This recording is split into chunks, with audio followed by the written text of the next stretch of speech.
The $500 million deal was minutes from being signed when the maid's daughter suddenly froze in the doorway, her face pale, her breath shaking, as if she had just seen a disaster unfolding in slow motion.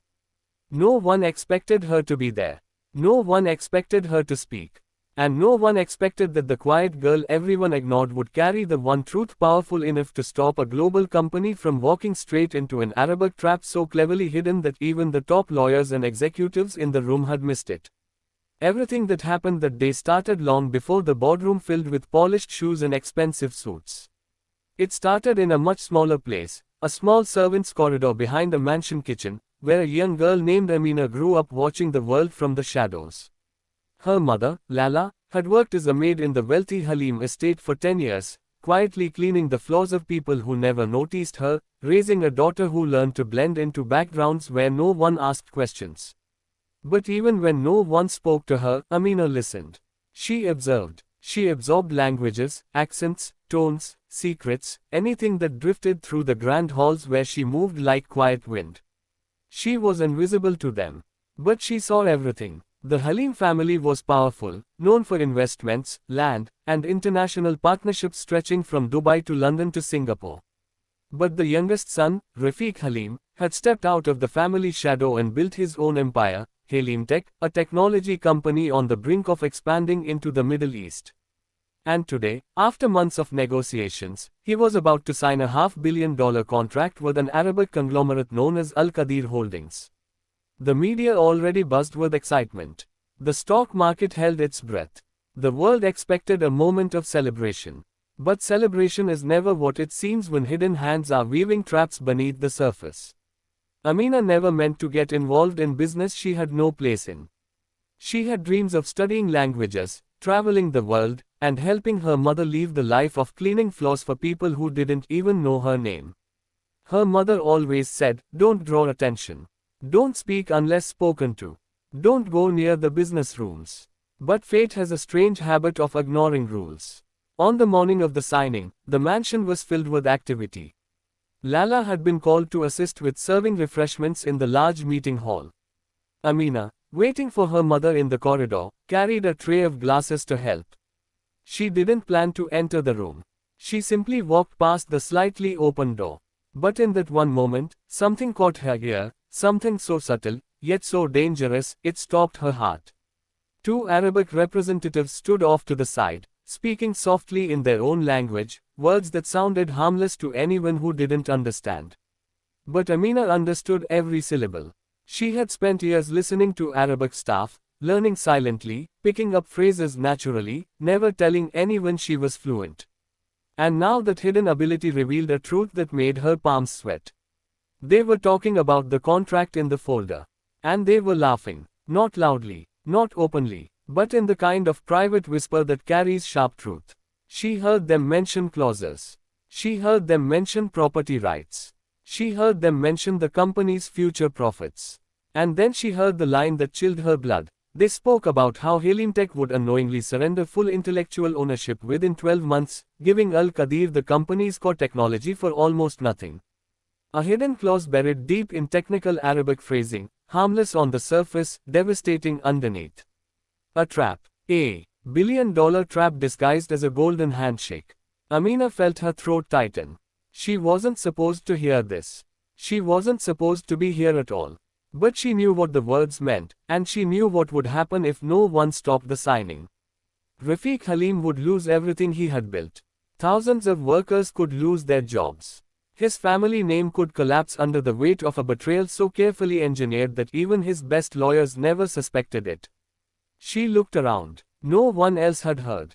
And no one would believe her, a maid's daughter with no place in the room, no title, no authority. But truth does not ask permission to be spoken. It just waits for the moment someone finds courage. When her mother appeared at the corridor entrance, Amina didn't think. She just moved. She stepped past her mother, walked toward the boardroom, and pushed the door open. The room was grand, lined with a long table shining under chandelier light. Al Qadir executives sat on one side, Rafiq's team on the other. Cameras were ready for the signing photo. Pens engraved in gold lay neatly in trays. The contract sat open like a snake waiting to strike.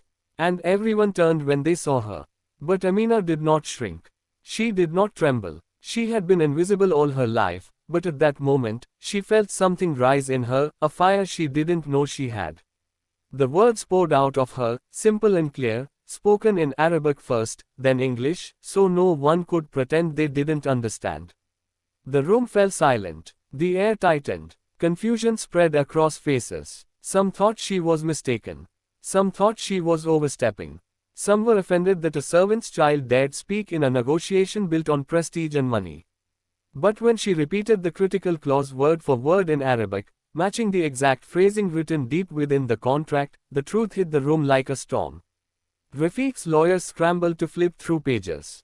Their eyes widened. Their faces lost color. And slowly, shock gave way to rage. Because she was right. Everything she said was true. The Arabic text had been structured to look harmless, disguised behind traditional formal wording, but beneath it was a complete surrender of rights after 1 year.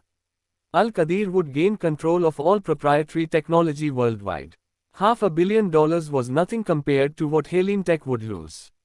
The Arabic representatives tried to interrupt. They said she misunderstood. They said she was confusing terms. They said she was just a maid's daughter. But then she read the clause again. And again. Calmly. Precisely. Line by line. No lawyer in that room had a stronger command of Arabic phrasing than she did in that moment. And that truth shattered the mask of the men sitting across the table. The deal collapsed before their eyes. Lawyers demanded explanations. Executives exchanged heated whispers. Cameras were removed. The room fell into chaos. And through it all, Amina stood quietly, her breath trembling but her heart steady. She had saved a company with nothing but her understanding of a language no one realized she knew.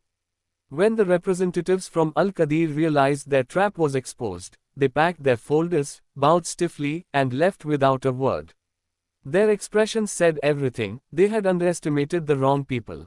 As the room cleared, Rafiq Halim remained seated, staring at the contract in front of him.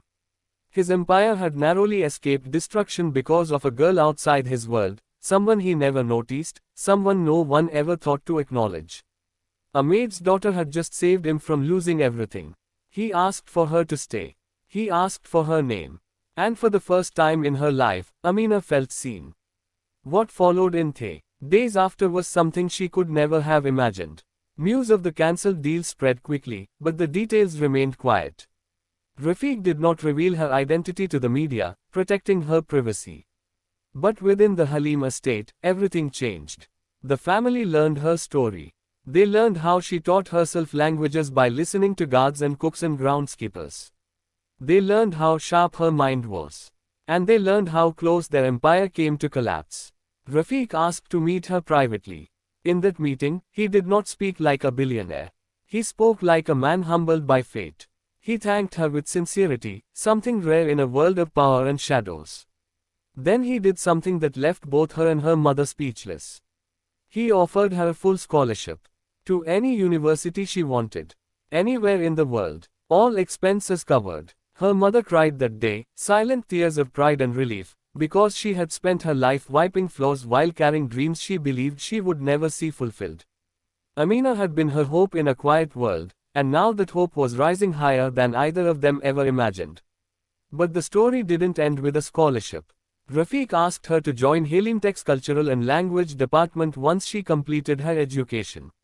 He told her that someone with her ear, someone who understood the power of language, could protect the company from future traps and help them build bridges instead of falling into hidden pits.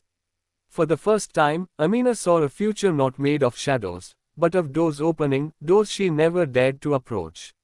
Years passed. She traveled. She studied. She absorbed languages formally now, not secretly in corridors. She grew more confident, more skilled, more aware of her own strength. And when she finally returned to Halim Tech, it wasn't through a servant's entrance. She walked through the front doors, her head held high, wearing a badge that carried her name, not her mother's job title. People respected her now, not because she was rich or powerful, but because she was the girl who saved a company from a $500 million disaster. She became the bridge between cultures, the protector of contracts, the quiet guardian of truth. Her mother no longer worked as a maid. She lived comfortably, proudly watching her daughter become everything she knew she could be. And though Amina's life changed completely, she never forgot where she came from. She visited the old servant corridors sometimes, remembering the day she gathered enough courage to step into a world that never expected her. But the greatest lesson came years later, when she saw the look on a young intern's face, a girl who felt small, unnoticed, invisible. And she realized that everyone, at some point, stands in a background where no one pays attention. But backgrounds aren't places of weakness. They are places where strength grows quietly, waiting for its moment. Amina learned that day that courage doesn't come from power. It comes from truth. And sometimes, truth is discovered by the people no one believes matter, until the moment they change everything. The $500 million deal was minutes from being signed, but destiny had other plans. A hidden clause meant to destroy a company was revealed by the girl no one expected. And in the end, the trap meant for Helium Tech never closed, because one voice, small, quiet, brave, spoke at the exact right moment. And that one moment changed her life forever.